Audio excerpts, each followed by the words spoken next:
Hey everybody, I want to share my experience with you driving the 2019 Nissan Altima SL.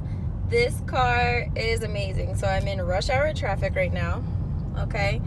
And the car is driving for me.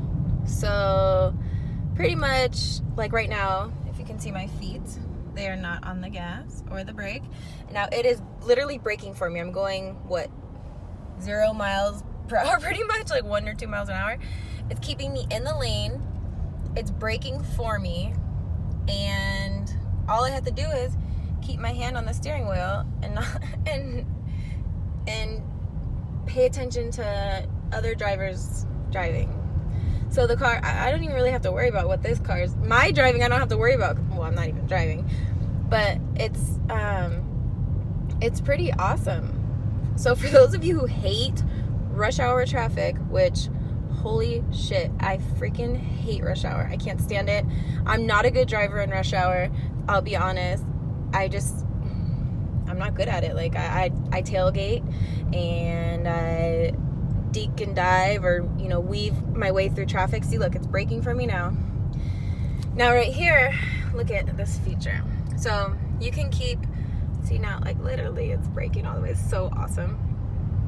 You can change the amount of distance between you and the car in front of you, and that would be right here.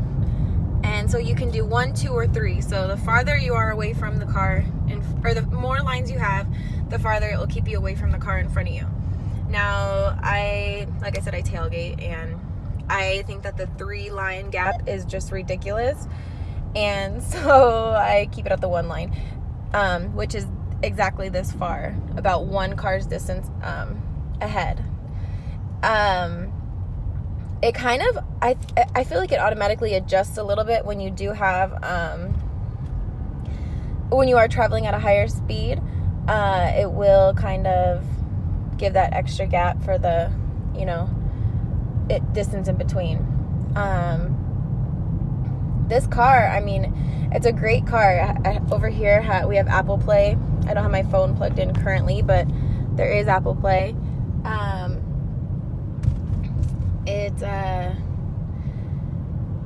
Another thing I didn't really mention. So it does brake for you and do all that stuff, but these little lines right here show you where it keeps you in the lane. So not only am I not having to brake on my own, I don't have to keep my car in the lane. Like, it keeps it there for me. This is an amazing feature. It doesn't do too well on some of the curves when you are like going around a curve, any kind of turn. It doesn't do the best on those, especially when you're turning right. So when we're going right, it doesn't seem to always stay in the lane. It kind of like freaks out a little bit and it gets confused or something. It has a maximum overload or something. I don't know what it does. It just doesn't work too well on the curves. So yeah, we should be paying attention anyways while we drive. So we should know that that's something that we're gonna have to deal with. See, now look at this. Car just pulled out in front of me. So I freaked out and hit the brake, but dumb car. Anyways, I think it would have handled that for me had I not hit the brakes. See, I'm driving now for this couple moments, and I already just jolted myself forward and I'm leaving way too small of a gap. I wish I could drive as good as this car, but I'm too impatient. So this is actually, let me show you how it works. So what we're gonna do is, so we go like this, watch. We press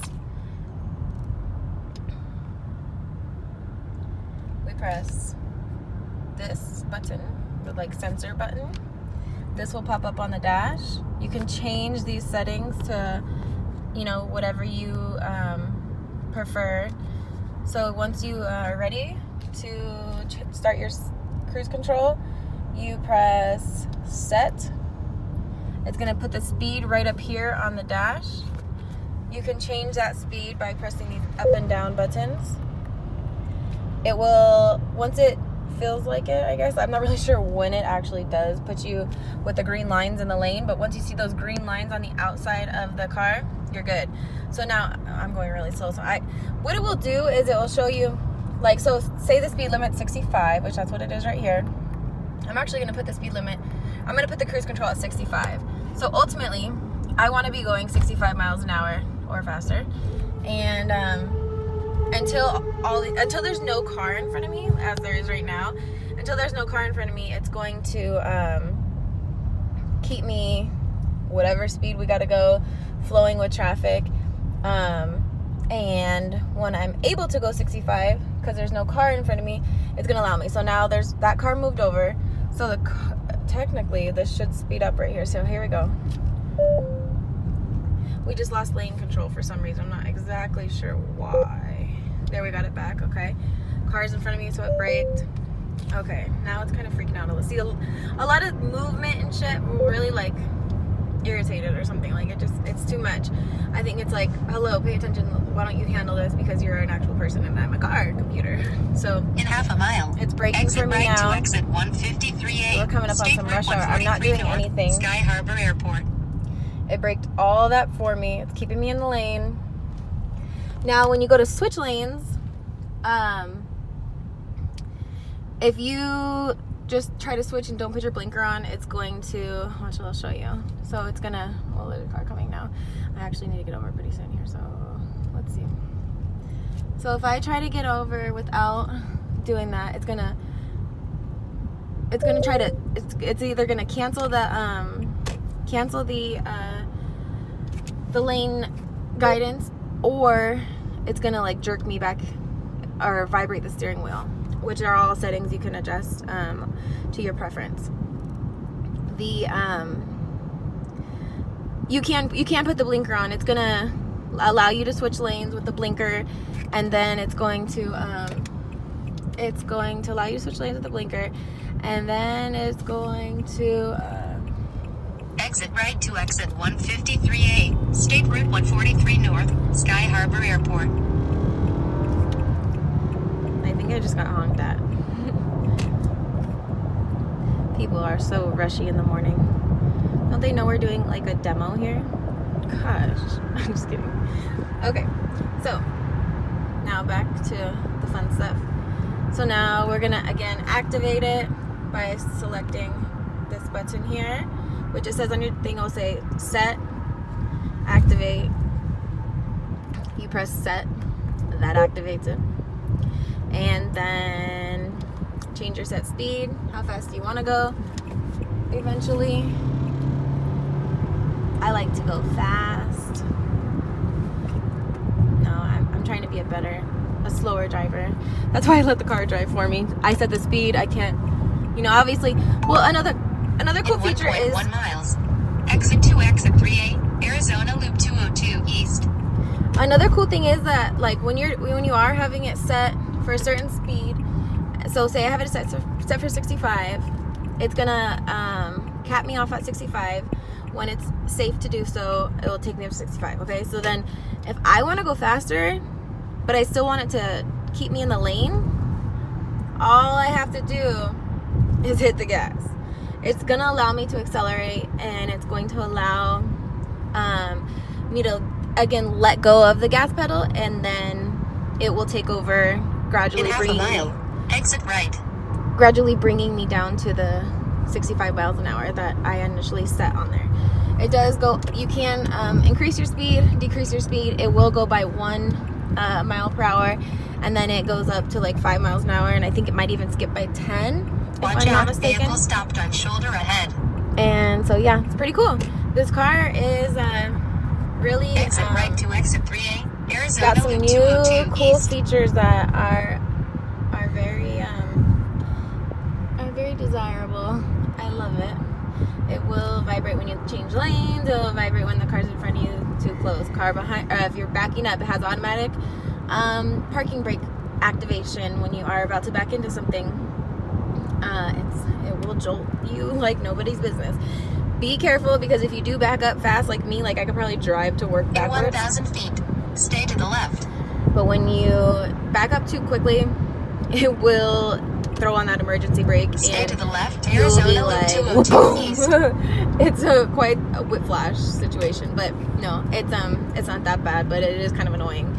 You can turn it off. I did turn it off the other day, and it, for some reason, it came back on one time, and then it went back off. I'm not sure what the deal was, but again, oh, so I should have been showing you how it handles these curves right here.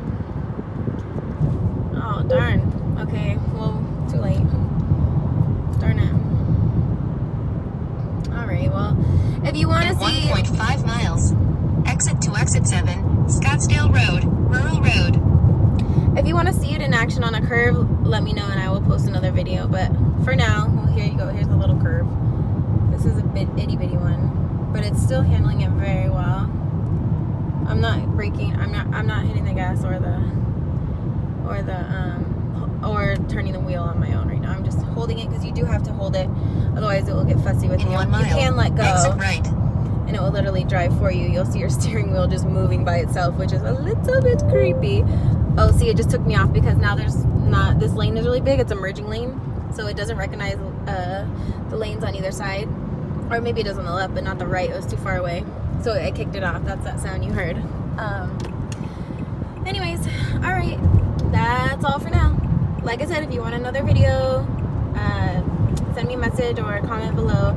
Make sure you subscribe because ultimately I would like to be able to test drive multiple different vehicles and give you comparisons and really get into the nitty-gritty of new technology with these vehicles. All right, thank you so much. Bye-bye.